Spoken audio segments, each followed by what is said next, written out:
Clouds and mist can really make or break a mountain painting or any type of landscape painting. Today I'm sharing my complete process for creating atmospheric effects that will add depth and drama to your work, and I'm going to demonstrate it with this painting of a New Zealand mountain scene. And it was based on some photos that I took in the South Island of New Zealand. It was quite early in the morning and there was a lot of low cloud and mist that was shrouding the mountains, and it created this really dramatic effect. Now the foreground was in cloud shadow, but in the background there was some sunlight hitting the side of the mountains. Now I'm painting on a 10" by 12" linen panel made by Seascape, and if you want to get some, I've put a link in the description box below. And I'm using Blue Ridge oil paints. And again, if you want to get some of those, I've put a link in the description box below. Now, if you've watched any of my other videos, you'll know that I always start my paintings by painting the dark values and shadows first. And there's a reason for this. It helps to set out the whole tonal structure of the painting, and then it makes it much easier to paint the areas in light afterwards. So I've started off here by painting the mountain. And as this is further in the distance, the darks are not going to be quite as dark as if they were in the foreground. So the general rule is we'll find our darkest darks in the foreground, as well as our lightest lights, and then as landforms recede, the darks aren't as dark and the lights aren't as light. So this mountain is further in the distance compared with the mountain that's on the right side of the painting, which is a bit closer. So the value of the colour is darker. Now I'm using combinations here of ultramarine blue with burnt sienna and titanium white, and then a little bit of alizarin crimson for a violet tint.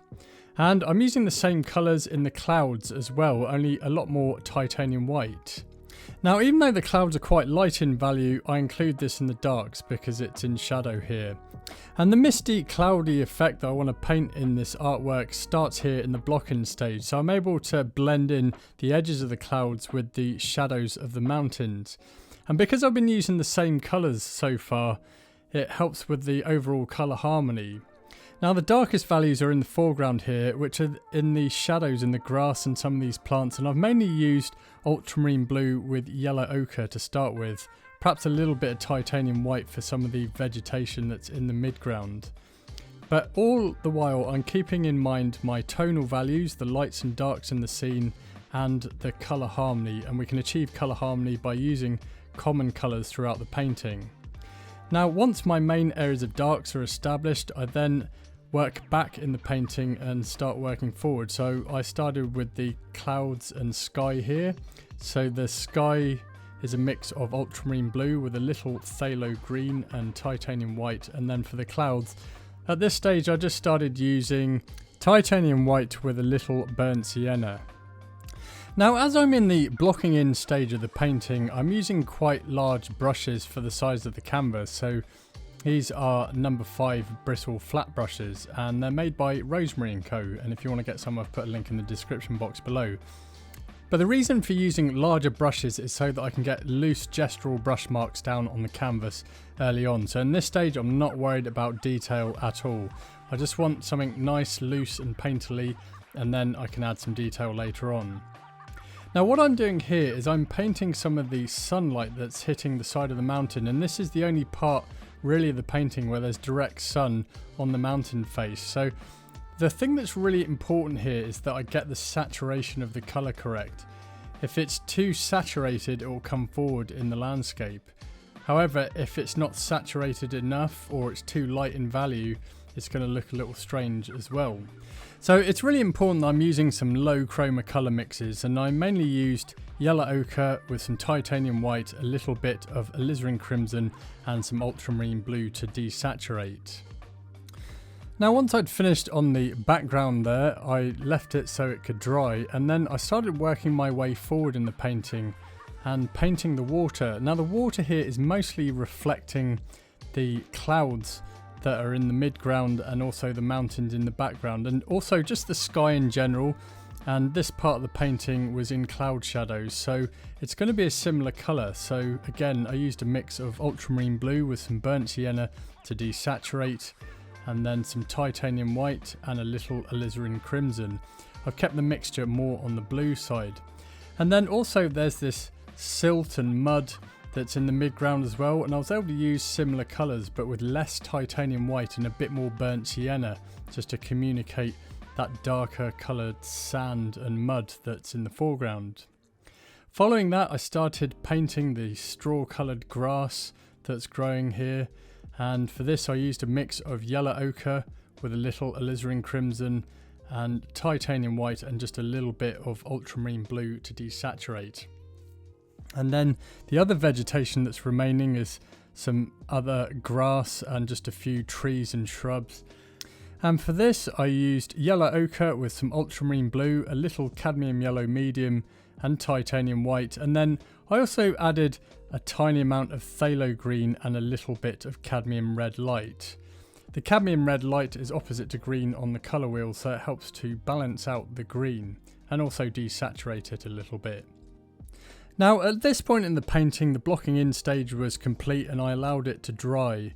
And then I started working on the modelling stage of the painting, where I'm beginning to add some more layers of paint to various zones in the painting and just start adding a bit of detail. But overall I still want the painting to have a looseness to it. Now I'm coming in with some lighter tone in many areas compared with the previous layer in the painting. So this is going to help to build up the depth and three-dimensional form in the various zones in the painting. So things like the mountain here, where I started to paint some highlights on the rock face and a bit more reflected light in the snow. Also, I wanted to create a glow in the clouds as well, so I was using some lighter tone there also. With the clouds in general, I was adding lighter layers of paint compared with the previous layer to make the clouds look more full and give them more depth and add a wispiness to them. But at this point in the painting, the background was pretty much complete. There's perhaps a few little extra details that I added, like some highlights. So in general, I save my lightest values more towards the end of the painting, or certainly if there's a zone that I've finished working on, I'll save the lightest tones until the end. And this is often what can make your painting really pop and come alive. So we don't want to go too light early on, because we can end up using our whole tonal range and then we just haven't got anywhere else to go and the painting can end up looking flat. So we want to hold off on our lightest values. Now here I was adding a lot more detail in the foreground, and I was using this bristle dagger brush to create the grass here that's in the foreground. The bristles here work really well for creating the illusion of lots of blades of grass. So I hope you're enjoying this video so far, and if you'd like to watch the full painting tutorial of this video, where I show you how to paint this artwork from start to finish, and I show you how to mix all the colours which I demonstrate on my palette, I'm giving this video away for free, so you can watch the whole video for free. All you got to do is just click the link in the description box below and I'll send it over to you. Enjoy! Now then, as I said, I'd finished the background part of the painting, and the last thing to do was to add more details to the foreground here. So I was starting to think about getting this painting finished. So one of the things that I wanted to do was bring out the shapes and forms of the various elements in the foreground, such as these stones that are on the banks of the river here, and then just some more details in the vegetation. And what I've got to do here is add lighter value paint, but making sure that it's not too light in value that it starts coming forward in the painting. So really I'm just painting reflected light here. So there's a bit of a delicate balance with getting the values correct.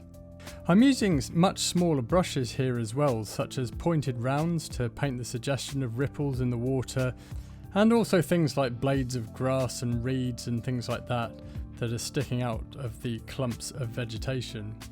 Now overall I wanted this painting to be all about the misty morning atmosphere here in the South Island of New Zealand. It's a pretty harsh but amazingly beautiful landscape, so something that I wanted to capture on canvas. Now, as I said, I saved my lightest values until last, and I'd already painted that in the distant mountain because I finished that earlier on, so for that part of the painting it was the last thing I added. But one of the other things I did in the foreground here was added some darker tones to some of these trees and shrubs as well, just to bring out their forms a little bit more. So This is where I was adding the final details and then also adding some lighter tone to things like some of the rocks in the foreground just to finish it off, and just adding in general last little bits of detail. And then with that, the painting was complete. Now if you'd like to learn more about painting mountain landscapes, then check out this video here. Thanks for watching, and I'll see you in the next video.